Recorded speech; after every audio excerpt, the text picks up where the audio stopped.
Welcome, everybody, to my top favorite tropes in horror movies and horror books. We're at a couple of my shelves today because my desk is a little bit dirty. I'm moving stuff around, and I just figured that we'd just look at the shelves. I got you up here at the pretentious shelf. I call this one the pretentious shelf because I've got all like the good movies on here that people actually like Freaks, Paper Moon, Last Picture Show, Casablanca, Repossessed. I keep like all like the really good movies up here.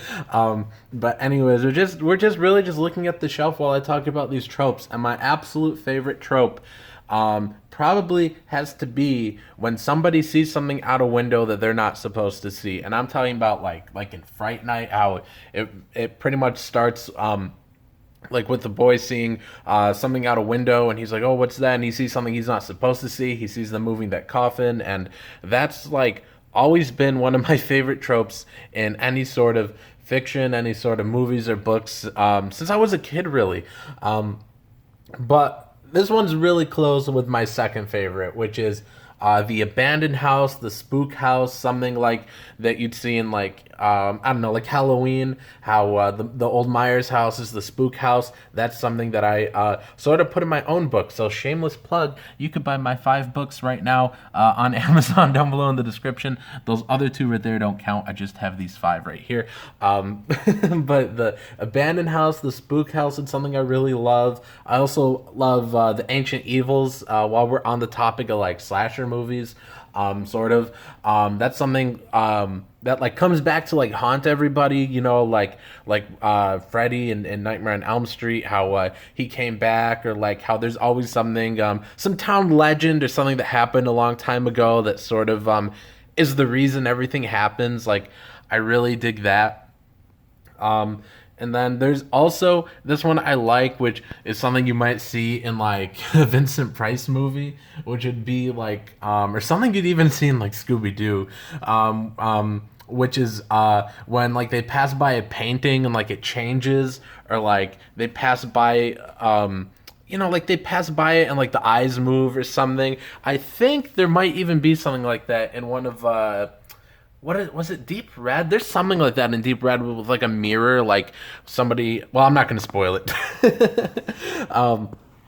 But another good one is when somebody's hiding in the back seat, and I'm having a tough time thinking of one. Outside of this, I think there was like an episode of like Fresh Prince or something where somebody's in the back seat, and like they jump out and scare somebody else. I don't know. I probably saw that like 15 years ago. I don't know why. That's like what's in my memory right now. But like the thing that where like somebody's hiding in the back seat, you see that in like Child's Play a lot. Where like like he's a doll, he's hiding in the back seat, but I really love that, and it's terrified me for all these years that every time I go into my car, I'm just like looking in the back seat right away, like there better not be anything back there. Another really good one too is the road trip.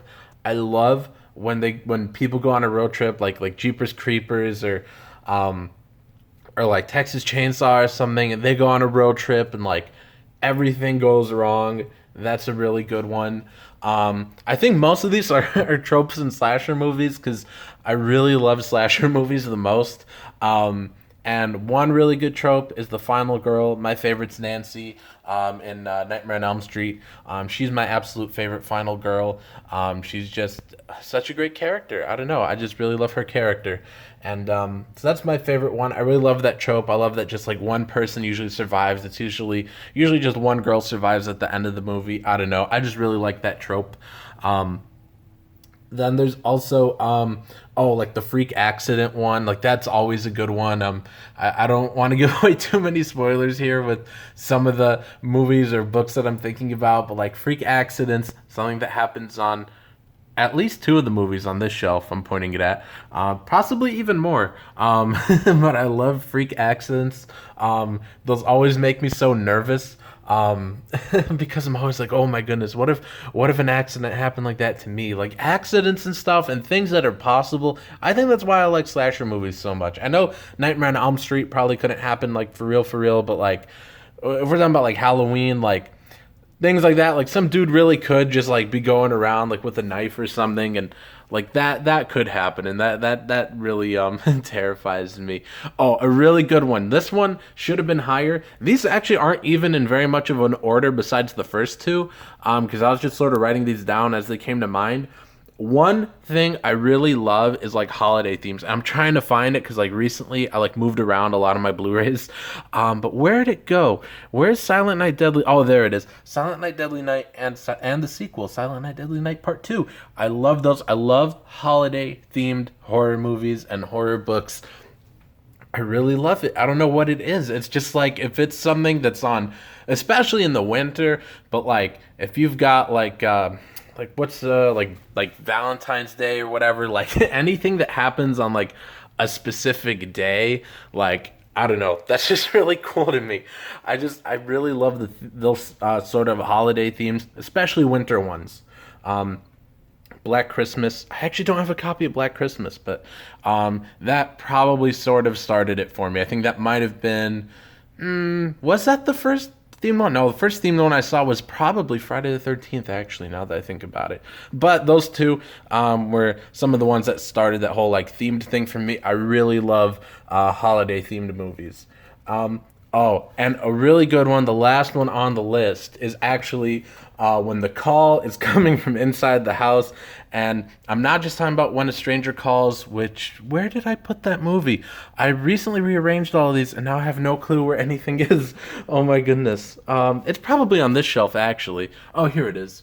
When a Stranger Calls. It's not just that, but like any movie where like it turns out that like the killer's in the house, even if it's not just the call, but even if like I don't even know the killer's in the house, and like you got like a group of teens together, they're in like the living room, one of them goes off to grab something, and then I'm like, oh no, something bad's about to happen, and then his throat gets slit, like something like that, like. That is a really great trope. I love like, oh no, the calls come from inside the house, or like, oh no, we didn't know the killer was in here, and like the killer gets them. Like, I really love that. So those are my top 10 favorite tropes.